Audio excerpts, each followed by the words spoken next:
always thought I wasn't worth a damn. Even when I made all-pro quarterback. Even at the top of my game, leading my team to the championship, deep down I didn't think I deserved any of it.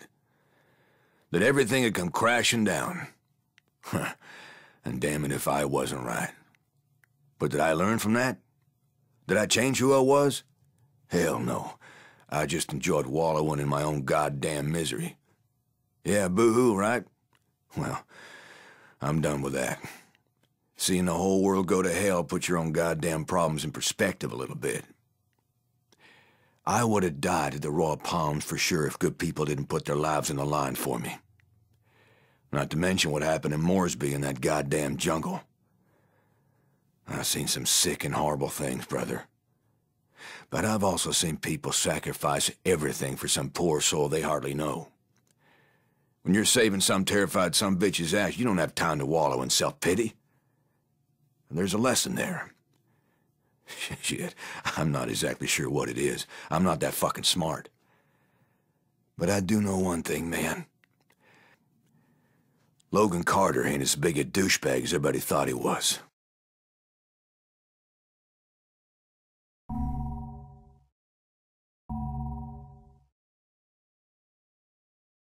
If someone has money, if they have power, they can pretend to be as pious as hell, and no one will ever suspect how evil they are.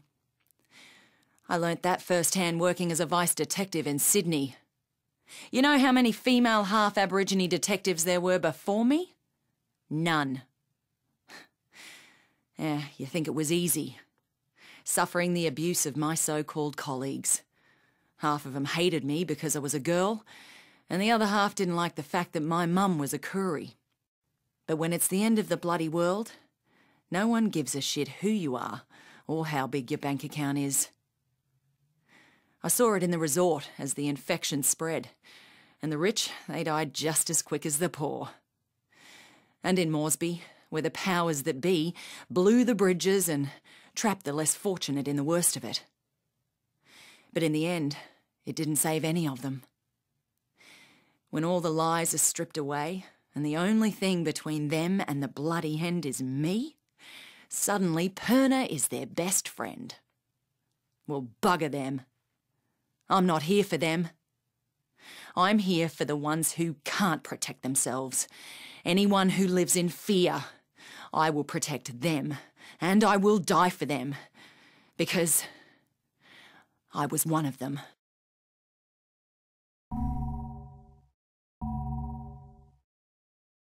My father was a chief inspector for the Hong Kong police. He died when I was 10, and I told myself then that I would follow in his footsteps.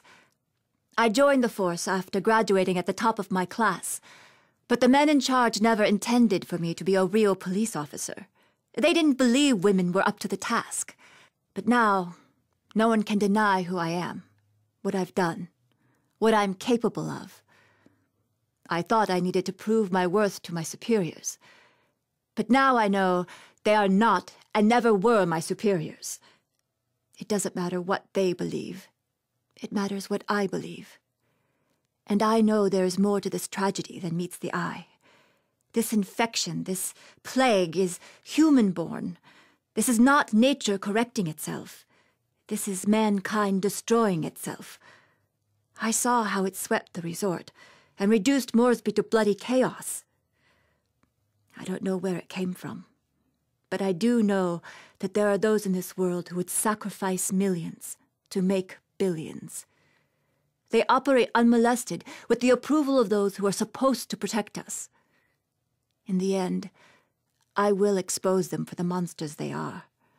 For I am Xian Mei, and I will honor my father's memory.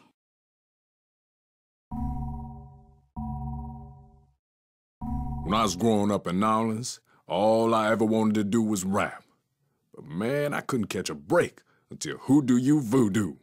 It was supposed to be a joke, but all of a sudden I was rich as shit. I had everything I ever wanted, man. Everything. Except respect. Nobody thought I was the real deal. Just some no-talent one-hit wonder. And hell, if I didn't start believing them. It's no surprise I'd never another hit after that. I ain't nothing to say. Well, you know what? I got something to say now. Didn't think I'd ever see anything as sad as Katrina. But this plague, what happened at the Royal Palms, what happened in Moresby, it's something out of goddamn horror movie, man. The dead are rising up against the living like it's the end of days, and maybe it is, but I gotta say, people do amazing shit when they up against it. The ones you think gonna stand their ground, they fucking run. And the quiet ones, the ones you don't even notice, man, they don't give an inch. They'll give up everything for somebody they don't even know. There's a song there somewhere. Shit. I don't even know if I'm gonna still be standing when all is said and done. But if I am, believe me, Sam B got something to say.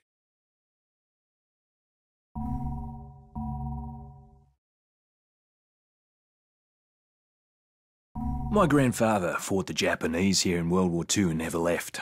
Married a local girl. My father was native-born and a sergeant major, so I'm second-generation military. And from the time I was 10, I wanted to follow in their footsteps. I wanted to be a soldier and protect and defend this country against all enemies. Well, I did my job. Did what I was told. Always followed orders. Until the day they gave me an order I couldn't follow. You see, it's hard to describe how it feels when everything you believe in turns out to be a lie.